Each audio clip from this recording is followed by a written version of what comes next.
Good afternoon, my dear 5th standard students. Welcome back to GK class. First term exam அப்புறம் 2 lessons complete பண்ணிட்டோம். இன்னைக்கு பார்க்க போகிறது third lesson. இன்னைக்கு lesson 29 பார்க்க போகிறோம். இது உங்களுக்கு match the following தான் எக்ஸாமில் கேட்போம். ஸோ இதை பற்றி நீங்கள் worry பண்ணிக்க தேவையில்லை. லெஃப்ட் சைடு கொடுத்துடுவோம். அதுக்கான சூட்டபிள் ஆன்சரை நீங்கள் கரெக்டாக ஃபைண்ட் அவுட் பண்ணணும். ஓகே, இப்போ ஸ்டார்ட் பண்ணலாம். Lesson 29 pearls of wisdom. Wisdom அப்படின்னா நாலேஜ், பியர்ல்ஸ் அப்படின்னா முத்து. ஸோ இந்த லெசனோட டைட்டிலே பாருங்கள், பியர்ல்ஸ் ஆஃப் விஸ்டம், அறிவு துளிகள். இந்த லெசன் ஃபுல்லாகவே ப்ராவர்ப்ஸ் தான் இருக்கும். ப்ராவர்ப்ஸோட ஃபஸ்ட் ஹாஃப் உங்களுக்கு கொஷினில் கொடுத்துருப்பாங்க. செகண்ட் ஹாஃபை நீ ஃபைண்ட் அவுட் பண்ணணும். ஃபஸ்ட் ஒன் ஸ்டார்ட் பண்ணலாம். A thing of beauty is a joy forever. A thing of beauty is a joy forever. அகத்தின் அழகு முகத்தில் தெரியும். அதுதான் இந்த ப்ராவர்புக்கு மீனிங். உன்னோட மனசு எப்போவுமே சுத்தமாக இருக்குது, நல்லதை மட்டுமே நினைக்குது, யாரையும் பற்றி பொறாமப்படலை, யாரையும் நினச்சி கோவப்படலை அப்படின்னா உன் ஃபேஸ் எப்பயுமே க்ளோயிங்காக ஷைனிங்காக அழகாக இருக்கும். நீ கோவப்பட்டுக்கிட்டே இருக்கிற, எப்போ பார்த்தாலும் யார் மேலே பொறாமப்பட்டு ஜெலஸ் பண்ணிக்கிட்டே இருக்கிற அப்படின்னா உன்னோட ஃபேஸ் அக்லியாக இருக்கும். அதுதான் இதுக்கு மீனிங். ஸோ எப்பயுமே என்னது, எதுவாக இருந்தாலுமே நல்லதை மட்டுமே நினைக்கணும். So any time anywhere we have good thoughts. நல்ல திங்கிங் இருந்துச்சு அப்படின்னா நம்ம ஃபேஸ் அழகாக இருக்கும். அதான் இதுக்கு meaning. A thing of beauty is a joy forever. Next one, time and tide wait for no man. Time and tide wait for no man. Tide அப்படின்னா waves.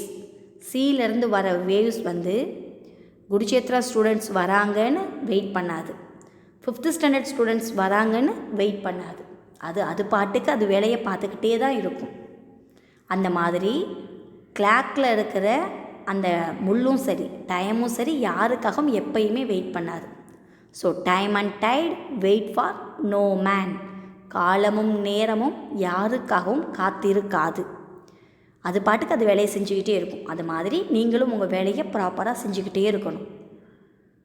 விட்டிங்கன்னா போன நேரம் திரும்பி வராது, போன டேஸ் திரும்பி எதுவுமே வராது. அதனால் டைமை வேஸ்ட் பண்ணக்கூடாது. Time is precious.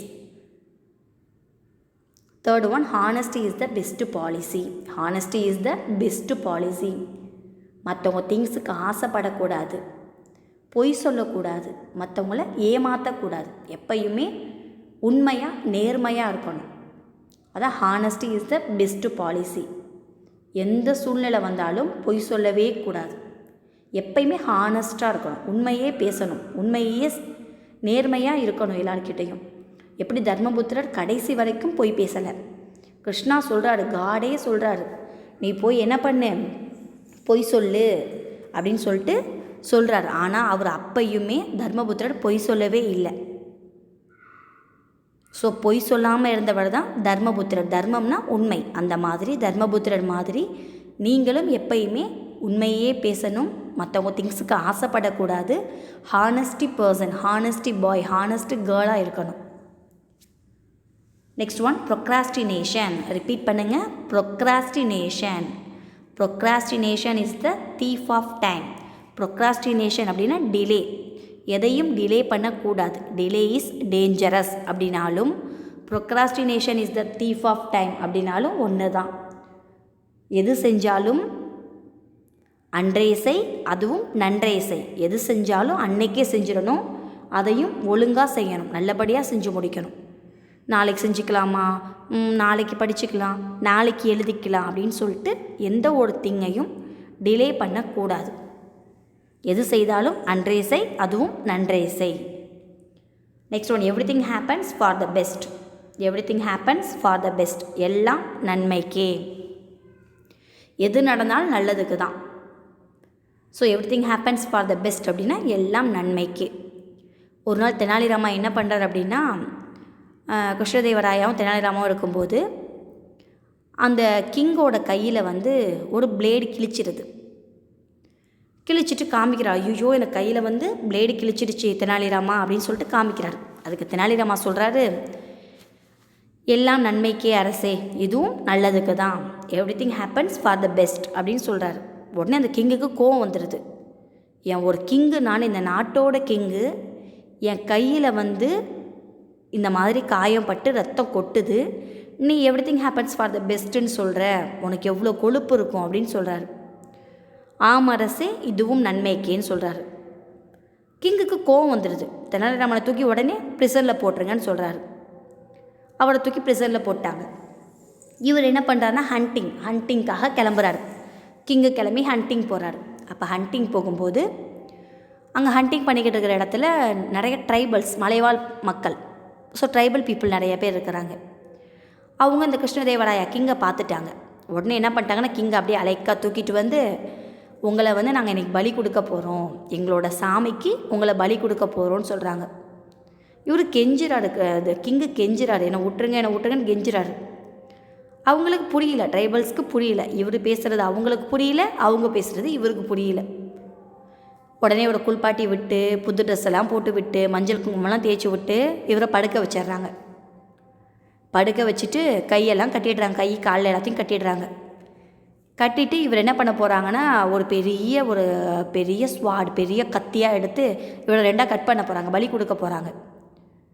இவர் கெஞ்சிறாரு, கெஞ்சி பார்த்தாரு, போச்சு இன்னையோட நம்ம கதை முடிஞ்சிச்சு, நம்ம அவ்வளோதான், நம்ம சாக போகிறோன்னு முடிவு பண்ணிவிட்டு பேசாமல் கண்ணை மூடி படுத்துட்டார். அப்போ என்ன பண்ணுறாங்கன்னா, ஒரு ஸ்வாடை எடுத்து கட் பண்ண வரவங்க இவர் கையில் இருக்க காயத்தை பார்த்துட்டாங்க. ஐயோ, காயத்தோடு இவனை வந்து பலி கொடுத்தா நம்ம சாமி வந்து நம்மளை தண்டிச்சிடும், கேர்ஸ் பண்ணிடும், அதனால் இவனை விட்டலாம் அப்படின்னு சொல்லிட்டு அவங்களுக்குள்ளேயே பேசிக்கிறாங்க. பேசிக்கிட்டு இவர் என்ன பண்ணிட்டாங்க, கொஞ்சம் நேரத்தில் அனுப்பி விட்டுட்டாங்க. இவருக்கு அப்பாடா உயிர் பொழைச்சோம், தப்பிச்சோன்னு சொல்லிட்டு கடவுளுக்கு தேங்க்ஸ் சொல்லிட்டு வேகமாக வராரு. இவர் அரண்மனைக்கு வேகமாக வராரு, பேலஸ்க்கு. அங்கே இருக்க காட்ஸுக்கு இவர் அடையாளம் தெரியல, ஏன்னா இவர் ட்ரைபல் பீப்புள் மாதிரி இருக்கிறாரு. காட்ஸுக்கு அடையாளம் தெரியல, மினிஸ்டர்ஸ்க்கு அடையாளம் தெரியல. நேராக போய் தெனாலிராமனை பார்க்குறாரு. நடந்தது எல்லாத்தையும் அவர்கிட்ட சொல்கிறாரு. தெனாலிராம உடனே எல்லாம் நன்மைக்கே அரசே அப்படின்றாரு. இவர் கேட்குறது, எப்படி இது எல்லாம் நன்மைக்கேன்ற, நான் அவ்வளோ தூரம் வந்து போயிட்டு உயிர் பொழைச்சி வந்திருக்கேன், நீ எல்லாம் நன்மைக்கேன்னு ஈஸியாக சொல்கிறியே அப்படின்னு கேட்குறாரு. ஆமாம் அரசே, உங்கள் கையிலவாது காயம் இருந்தது, அதனால் உங்களை பலி கொடுக்காமல் அனுப்பி விட்டுட்டாங்க. சப்போஸ் நீங்கள் என்னை ஜெயிலில் வைக்கலை அப்படின்னா, என்னையும் நீங்கள் உங்கள் கூட கூட்டிகிட்டு போயிருந்தீங்கன்னா என்னை பலி கொடுத்துருப்பாங்கல்ல, அப்போ இதுவும் நன்மைக்கு தானே அப்படின்னு சொல்கிறாரு. உடனே கிங் அவரை அப்ரிஷியேட் பண்ணி அவர் ஜெயிலிருந்து வெளியில் அனுப்பிடுறாரு. வெளியில் அனுப்பி அவரை அப்ரிஷியேட் பண்ணுறாரு. So everything happens for the best அப்படின்னா எல்லாம் நன்மைக்கே, நடப்பது எதுவாக இருந்தாலும் நன்மைக்கே. Look before you leap, look before you leap, ஆழம் அறியாமல் காலை விடாதே. அதுக்கு மீனிங், இந்த ப்ராவர்ப்க்கு மீனிங் இதுதான். மம்மி சொல்லுவாங்க, எனக்காக ஹெல்ப் பண்ணுடா, ஹெல்ப் பண்ணுறேன் மம்மின்னு சொல்லிடுவீங்க. ஆனால் மம்மி சொல்லும்போது ஹெல்ப் பண்ண முடியாது. அச்சோ தெரியாமல் சொல்லிட்டேனே நினைப்பீங்க. அதான் லுக் பிஃபோர் யூ லீப், ஆழம் தெரியாமல் காலை விடாதே. அந்த வேலையில் மம்மியால் மட்டும்தான் செய்ய முடியும், உங்களால் செய்ய முடியாது. மம்மி ஐஸ் பண்ணுறதுக்காக மம்மி கேட்கும்போது செய்கிறேன் மம்மி, உங்களுக்கு ஹெல்ப் பண்ணுறேன் மம்மின்னு சொல்லிடுவீங்க. ஆனால் மம்மி கேட்கும்போது ஹெல்ப் பண்ண முடியாது. ஸோ எதுவாக இருந்தாலும் நல்லா அதை பற்றி தெரிஞ்சதுக்கப்புறம் தான் நம்ம ஓகே சொல்லணும். எந்த விஷயம் இருந்தாலும் நம்ம பாட்டுக்கு தெரியாமல் ஓகே சொல்லக்கூடாது. Next one, work while you work, play while you play. Work while you work, play while you play. Work பண்ணும்போது ஒர்க் பண்ணணும், ப்ளே பண்ணும்போது ப்ளே பண்ணணும். லீவ் டைமாக இருந்தால் ப்ளே பண்ணணும். ஸ்கூல் டைமாக இருக்குது, எக்ஸாம் டைம்ஸாக இருக்குன்னா ஒர்க் பண்ணணும். மம்மி பார்த்தீங்க அப்படின்னா எல்லாத்தையுமே ப்ராப்பராக வச்சுக்கிட்டே இருப்பாங்க. திடீர்னு ஒரு நாள் என்ன பண்ணுவாங்கன்னா, பிக்கிள்ஸ் எல்லாம் தூக்கி வெளியில் வைப்பாங்க, வத்தல்லாம் போடுவாங்க, அப்பளத்தெல்லாம் காய வைப்பாங்க. என்ன அப்படின்னா, சம்மர் வந்துச்சுன்னா எல்லாத்தையும் காய வைப்பாங்க. காற்றுள்ள போதே தூற்றிக்கொள். வின்டர் ஆயிடுச்சு அப்படின்னா எல்லாத்தையும் எடுத்து ப்ராப்பராக வச்சுருவாங்க. ஸோ அந்த மாதிரி சம்மர் சன்லைட் கிடைக்கும் போது எல்லாத்தையும் காய வச்சுடுவாங்க. சன்லைட் இல்லையா ப்ராப்பராக மெயின்டைன் பண்ணுவாங்க. ஸோ எந்த நேரத்தில் எது செய்யணுமோ அந்த நேரத்தில் அதை மட்டும்தான் செய்யணும்.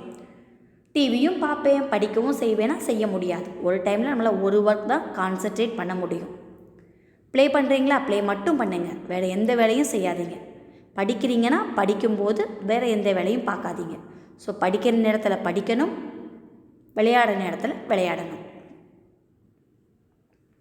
Next one, cleanliness is next to godliness. Cleanliness is next to godliness. சுத்தம் சுகம் தரும். எந்த இடத்துல க்ளீனாக ஹைஜீனிக்காக இருக்கோ அந்த இடத்துல காட் இருப்பார். ஹைஜீனிக்காக இருந்தால் நமக்கு டிசீஸ் வராது, அதனால காட் இருக்காருன்னு நம்ம சொல்கிறோம். எப்போயுமே ஹைஜீனிக்காக இருக்கணும், ஹெல்த்தியாக இருக்கணும், ஹைஜீனிக்காக இருக்கணும். நிறையா பேர் ஸ்கூலுக்கு வரீங்கப்பா பேப்பர்ஸ் கொடுக்கறதுக்கு, நெயில் கட்டே பண்ணாமல் இருக்கிறீங்க. நெயில் கட் பண்ணல, ஹேர் கட் பண்ணல. ஒரு கேர்ள் வரா, எஸ்டர்டே போட்டிருந்த ட்ரெஸ்ஸை இன்றைக்கும் போட்டிருக்கான், குளிக்கவே இல்லை கேட்டால். ஆனால் மார்னிங் சாப்பிட்டுட்டா, பிரேக்ஃபாஸ்ட் சாப்பிட்டுட்டா, லஞ்சும் சாப்பிட்டுட்டா, குளிக்காமையே வரீங்க. ஸோ ரொம்ப சில்லுன்னு இருக்குது தான், ஹாட் வாட்டர் வச்சாவது குளிக்கணும். க்ளீனாக இருந்தீங்கன்னா தான் காட் உங்கள் கூடவே இருப்பார், ஸ்ரீதேவி உங்கள் கூடவே இருக்கும். ஸோ க்ளீனாக இல்லைன்னா ஸ்ரீதேவி வராது உங்ககிட்ட. So cleanliness is next to godliness அப்படின்னா சுத்தம் சுகம் தரும். ஹைஜீனிக்காக இருக்க பிளேஸில் தான் காட் இருப்பார். Next one, do not put off till tomorrow what you can do today. Do not put off till tomorrow what you can do today. இதுவும் procrastination is the thief of time, ரெண்டுமே ஒன்று தான். Delay is dangerous, எதையுமே தள்ளி போடக்கூடாது, ரெண்டுத்துக்குமே same meaning. Next one, make hay while the sun shines. Make hay while the sun shines. காற்றுள்ள போதே தூற்றிக்கொள், காற்றுள்ள போதே தூற்றிக்கொள். மம்மி தீபாவளி ட்ரெஸ் எடுக்க கூப்பிட்டு போவாங்க.